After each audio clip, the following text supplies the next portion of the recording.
Good morning everyone, welcome back. और आज discuss करते हैं एक और इम्पॉर्टेंट इंटरनेशनल न्यूज़ जो है कॉमनवेल्थ नेशन के बारे में।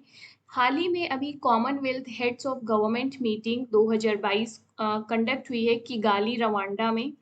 इस मीटिंग के दौरान एक इम्पॉर्टेंट जो डिसीजन लिया गया वो है गैबोन एंड टोगो को जो मेंबरशिप प्रोवाइड की गई है कॉमनवेल्थ नेशन की।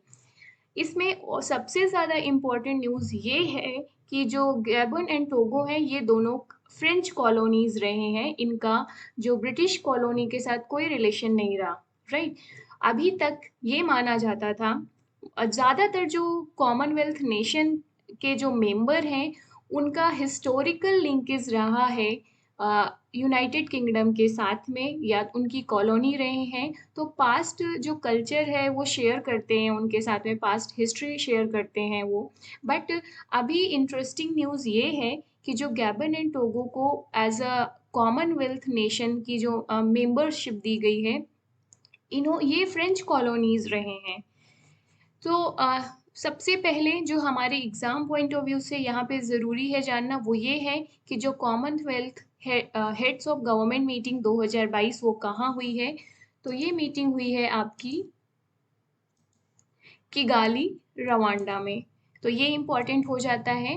20 to 25 जून के बीच में ये मीटिंग हुई है आपकी।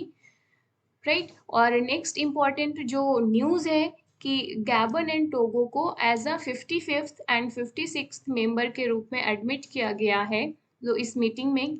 तो आपको ये भी याद रखना है कि अब कॉमनवेल्थ नेशन में कितने मेंबर हो गए, 56 मेंबर हो गए।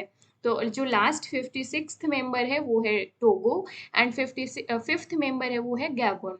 और ये दोनों अगर मान लीजिए स्टेटमेंट के रूप में क्वेश्चन पूछ ले कि ये फॉर्मर ब्रिटिश कॉलोनीज रही हैं, तो नहीं, ये कंट्रीज, दोनों कंट्रीज क्या रही हैं, फ्रेंच कॉलोनीज रही हैं। ये एक इम्पॉर्टेंट है। नेक्स्ट जो रवांडा, जहाँ पर रवांडा जो लास्ट टाइम रवांडा ने जो ज्वाइन किया था कॉमनवेल्थ को वो 2009 में ज्वाइन किया था। तो ये हो गई हमारी इम्पॉर्टेंट न्यूज़ जो आज चर्चा में बनी हुई है। कॉमनवेल्थ नेशन एक काफ़ी इम्पॉर्टेंट इंटरनेशनल ऑर्गेनाइजेशन है। राइट। बट तो ये हमारे एग्ज़ाम पॉइंट ऑफ व्यू के लिए ज़रूरी हो जाता है, स्पेशली जब हमारे यहाँ पर एग्ज़ाम हो रहे हैं इंडिया में। तो यहाँ पे हमारे जो एग्ज़ाम्स के लिए और भी ज़्यादा इम्पॉर्टेंट हो जाता है क्योंकि इंडिया भी इसका मेंबर है। अब डिस्कस करते हैं कुछ बेसिक, पहले देख लेते हैं कि जो गैबन एंड टोगो है इनकी जियोग्राफिकल लोकेशन कहाँ पर है। यहाँ पर आप देख सकते हो कि जो दोनों हैं वो अफ्रीकन, इनको बोला जाता है वेस्ट अफ्रीकन कंट्रीज और फ्रेंच स्पीकिंग है ये भी ध्यान रखना है आपको। तो गैबन की लोकेशन देख रहे हैं आप यहाँ पर, और इधर टोगो की लोकेशन। तो आपको north to south and east to west ये भी याद रखना है। तो ये हो गई इनकी जियोग्राफिकल लोकेशन। दूसरी बात ये है कि ये अटलांटिक ओशियन में आते हैं।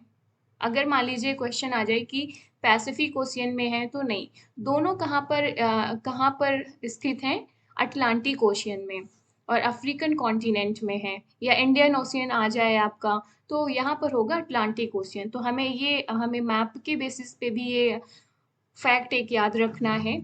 नेक्स्ट चलते हैं, कुछ बेसिक फैक्चुअल इंफॉर्मेशन जो इस ऑर्गेनाइजेशन के बारे में है वो देख लेते हैं कि इस ऑर्गेनाइजेशन कॉमनवेल्थ क्या है, इसकी मेंबरशिप कैसे होती है, इसका स्ट्रक्चर कैसे है, हेड कौन होता है।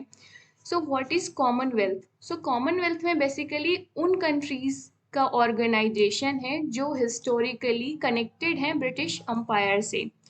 बट ऐसा नहीं है कि सिर्फ वही कंट्री मेंबर बनेंगे, कोई भी कंट्री अप्लाई कर सकती है मेंबरशिप के लिए, एनी कंट्री कैन अप्लाई। और इसी बेसिस पे ही आपके जो फ्रेंच कॉलोनीज हैं दो जो प्रेजेंट जिनको अभी मेंबरशिप दी गई है वो फ्रेंच कॉलोनीज हैं, यही इसी के बेसिस पे दिया गया है।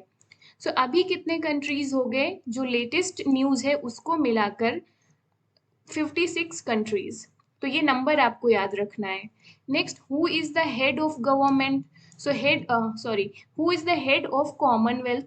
तो जो ब्रिटिश मोनार्क है वो head of the Commonwealth nation होते हैं। तो अभी प्रेजेंट में आपका कौन है, जो क्वीन है यूनाइटेड किंगडम की, एलिजाबेथ टू, वो हैं इसकी हेड। तो हेड हो गया आपका। नेक्स्ट इस जो स्ट्रक्चर एंड एक्टिविटी क्या है, ये ऑर्गेनाइजेशन क्यों इम्पोर्टेंट है इतना हमारे जिसके बारे में हम बात कर रहे हैं। सो कॉमनवेल्थ बेसिकली क्या है, ये इसमें पहली चीज़ तो ये ध्यान रखना है आपको कि कोई फॉर्मल कॉन्स्टिट्यूशन नहीं है इसका, से नहीं बनाया गया। इसमें बात जैसे कि बेसिकली जब सारी कंट्रीज जो थर्ड वर्ल्ड कंट्रीज हैं धीरे धीरे इंडिपेंडेंट होती गई, सवरेन कंट्री बनती गई, तो ये प्रपोजल था ब्रिटिश ब्रिटिश एम्पायर का कि क्यों ना हम कनेक्टेड रहें, हम डोमिनेट नहीं करेंगे बट हम कनेक्टेड रहें। एक कोई ऐसा प्लेटफॉर्म बनाया जाए जहाँ पर हम डिस्कशन कर सकें, क्योंकि हम common culture, common heritage, right, इसको शेयर करते हैं। तो एक प्लेटफॉर्म बनाया जाए जहाँ पर हम लोग रेगुलरली मिलकर डिस्कशन किया जाए, जो सोशल डेवलपमेंट, इकोनॉमिक डेवलपमेंट पे डिस्कशन हो। तो एक तरीके से ये एक प्लेटफॉर्म बना, और इसमें जो डिसीजंस लिए जाएंगे वो लीगल नहीं होते हैं, ना ही फॉर्मल होते हैं, फिर वॉलंटरी बेसिस पे होते हैं। सो ये जो मेंबर होते हैं, they shared traditions, institutions, experiences as well as economic self interest. So Commonwealth में एक और इम्पॉर्टेंट पॉइंट है, जो हर एक कंट्री, जो कॉमनवेल्थ नेशन के मेंबर्स हैं, वो हर एक कंट्री में की कैपिटल में हाई कमिश्नर की पोजीशन, कमिश्नर को रखते हैं, जिसके साथ वो कनेक्टेड रहते हैं या कम्युनिकेशन एस्टैब्लिश करते हैं। तो ये हो गया कुछ बेसिक इंफॉर्मेशन। नेक्स्ट देखते हैं, एक लंदन डिक्लेरेशन पूछा जाता है 1950, जिसके थ्रू ये मॉडर्न जो कॉमनवेल्थ ऑफ नेशन है, इसका मॉडर्न जो रूप है वो आया, जो स्टैब्लिश किया गया। सो 1950 में आपका ब्रिटिश कॉमनवेल्थ ऑफ नेशन को क्या कर दिया गया, कॉमनवेल्थ ऑफ नेशन। नेक्स्ट आप देखोगे कि 1965 में कॉमनवेल्थ की जो सेक्रेटेरिएट है उसको स्टैब्लिश किया गया, और इस जो सेक्रेटेरिएट है उसने 2012 मतलब 2012 में इसका चार्टर एक्सेप्ट किया, अडॉप्ट किया। नेक्स्ट जो हम ये कॉमनवेल्थ की जो हेड ऑफ द गवर्नमेंट की जो मीटिंग अभी रिसेंटली 2022 की रवांडा में हुई है, वो हर 2 साल में ये मीटिंग होती है, जो Commonwealth head of the government meets every 2 years. तो इनकी जो मीटिंग है वो हर 2 साल में होती है, जहाँ पर ये डिस्कशन करते हैं। तो अभी 2022 की मीटिंग कहाँ पर हुई है, किगाली, रवांडा, ये ध्यान रखना है आपको। नेक्स्ट, अब इसमें जब ये न्यूज़ चल रही है तो इसमें कुछ टर्म है जो चर्चा में बने हुए हैं, जैसे कि रिपब्लिक, मोनार्की, डोमिनियन, स्टेटस। तो ये क्या है, इन टर्म को हम जान लेते हैं। सो रिपब्लिक बेसिकली क्या है, रिपब्लिक उस नेशन को या कंट्री को कहते हैं जहाँ पर इलेक्टेड प्रेसिडेंट होता है, जो हेड ऑफ द स्टेट है वो इलेक्टेड होगा। हेड ऑफ द स्टेट क्या होगा, इलेक्टेड होगा। मोनार्की एंड जो डोमिनेंस होते हैं, डोमिनियंस हैं, वहाँ पे जो हेड ऑफ द स्टेट होता है वो नॉन इलेक्टेड होता है, जैसे कि ब्रिटिश मोनार्क।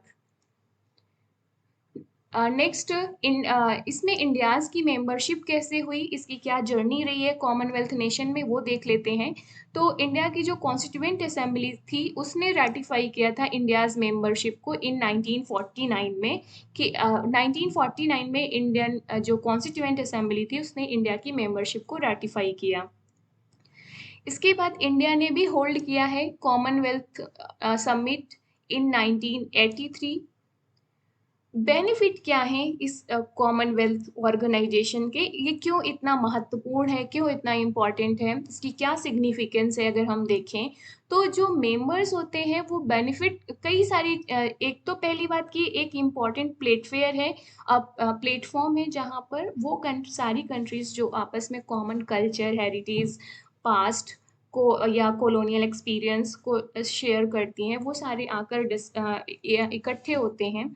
दूसरा, एक Commonwealth fund for technical cooperation बनाया गया है, जिससे बेनिफिट मिलता है मेंबर्स कंट्रीज को। नेक्स्ट, ये जो ऑर्गेनाइजेशन है प्रमोट करता है इकोनॉमिक एंड सोशल डेवलपमेंट को, एलिवेशन ऑफ पॉवर्टी, राइट। तो ये सारे बेनिफिट है। नेक्स्ट, एक कॉमनवेल्थ गेम्स होता है जो इंटरनेशनल इवेंट है स्पोर्ट के फील्ड में, तो ये भी एक इम्पॉर्टेंट है जिसमें मेंबर कंट्रीज पार्टिसिपेट करते हैं।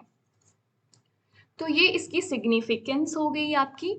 नेक्स्ट है members of the Commonwealth Nations. तो अगर देखा जाए कि इसमें डिसीजन कैसे लिए जाते हैं, so all the members have equal से। ऐसा नहीं है कि जैसे यूनाइटेड किंगडम है तो वो ज़्यादा डोमिनेट करेगा, या कोई आइलैंड स्टेट है, या अनडेवलप्ड या डेवलपिंग कंट्रीज हैं तो वो उनको इक्वल से नहीं मिलेगा।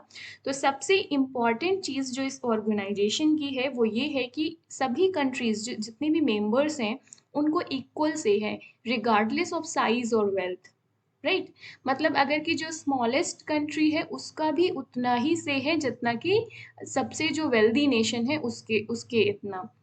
सो यहाँ पर ये इसके मेंबर्स देख सकते हैं आप कॉमनवेल्थ के, कि आप देख रहे हो कि बहुत सारे मेंबर हैं इसके। नेक्स्ट देखते हैं, कुछ क्वेश्चन मैंने यहाँ पे फ्रेम किया हुआ है एग्जाम पॉइंट ऑफ व्यू से, आप इसको सॉल्व कर सकते हो वीडियो को पॉज करके।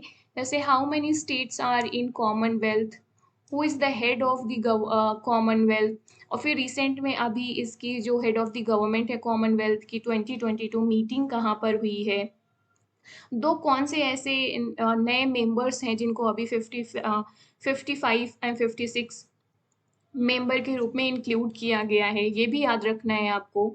सो ये सारी इंफॉर्मेशन है जो हमारे एग्जाम पॉइंट ऑफ व्यू के लिए आईआर में इंपॉर्टेंट है। अब आईआर के क्वेश्चन ऑलमोस्ट हर एक जीके, जो एग्जाम जिसमें जीके पूछा जाता है वहां पर पूछा जाता है।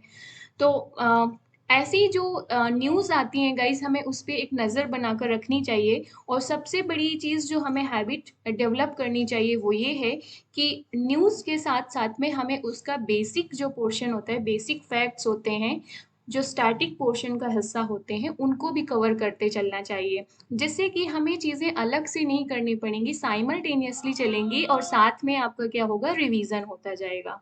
Right, so this is all for today guys, see you in the next video, thanks for watching।